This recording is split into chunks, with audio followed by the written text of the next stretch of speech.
ಮುಂಬರುವ ಎಲೆಕ್ಷನ್ ಅಲ್ಲಿ ಒಳ್ಳೆ ಇದಾಗಿ ಮಾಡ್ತಾ ಇದ್ದಾರೆ ಲೋಕಲ್ ಬಾಡಿ ಎಲೆಕ್ಷನ್ ಮುಂಬರ್ತಕ್ಕಂಥ 3 ಉಪಚುನಾವಣೆಗಳು, ಒಂದು ಸಿಗ್ಗಾವಿ, ಸಂಡೂರು ಮತ್ತು ಚನ್ನಪಟ್ಟಣ, ಅದು ಒಂದು ಭಾಗ.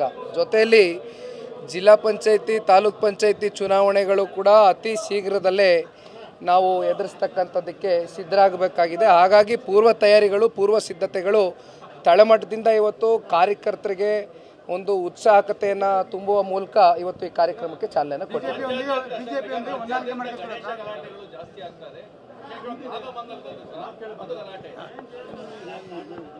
ನಾಗಮಂಗಲದಲ್ಲಿ ಏನು ಗಣೇಶನ ಒಂದು ವಿಸರ್ಜನೆ ಕಾರ್ಯಕ್ರಮದ ವೇಳೆ ಆಗಿರ್ತಕ್ಕಂಥ ಒಂದು ಘಟನೆ ನಿಜಕ್ಕೂ ಕೂಡ ಇವತ್ತು ಈ ಕಾಂಗ್ರೆಸ್ನ ಸರ್ಕಾರ ಯಾವ ರೀತಿ ನಡೆದುಕೊಳ್ತಾ ಇದೆ ಅಂತಕ್ಕಂಥದ್ದಕ್ಕೆ ಒಂದು ಉದಾಹರಣೆ.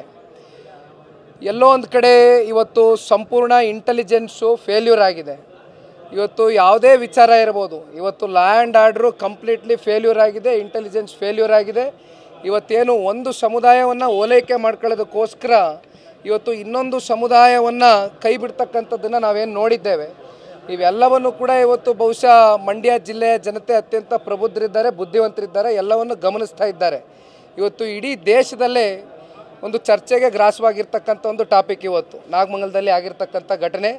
ಇವತ್ತು ಏನು ಮಂಡ್ಯ ಅಂತ ಅಂದ ತಕ್ಷಣ ನಮಗೆ ಜ್ಞಾಪಕ ಆಗ್ತಕ್ಕಂಥದ್ದು ರೈತ ಪರವಾದಂಥ ಒಂದು ಹೋರಾಟಗಳು.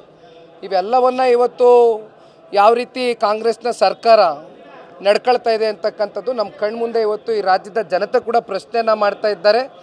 ಆದರೆ ಇವತ್ತು ಈ ನಾಚಿಕೆಗೇಡಿನ ಕಾಂಗ್ರೆಸ್ ಸರ್ಕಾರ ಉತ್ತರ ಕೊಡಲಿಕ್ಕೂ ಕೂಡ ಅವ್ರಿಗೆ ಸರಿಯಾದಂಥ ಉತ್ತರಗಳಿಲ್ಲ.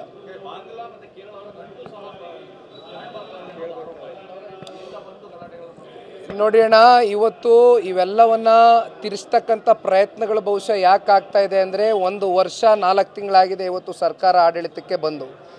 ಏನು ಹಗರಣದಲ್ಲಿ, ಭ್ರಷ್ಟಾಚಾರದಲ್ಲಿ ಮುಳುಗಿರ್ತಕ್ಕಂಥ ಈ ಕಾಂಗ್ರೆಸ್ನ ಸರ್ಕಾರ ಅವರ ತಪ್ಪುಗಳನ್ನ ಮುಚ್ಚಿಟ್ಕೊಳ್ಳೋಕ್ಕೋಸ್ಕರ ದಿನನಿತ್ಯ ಕೆಲವೊಂದಷ್ಟು ಅವ್ರದ್ದಾದಂಥ ಸುದ್ದಿಗಳನ್ನ ಹೊರಡಿಸ್ತಾ ಇದ್ದಾರೆ.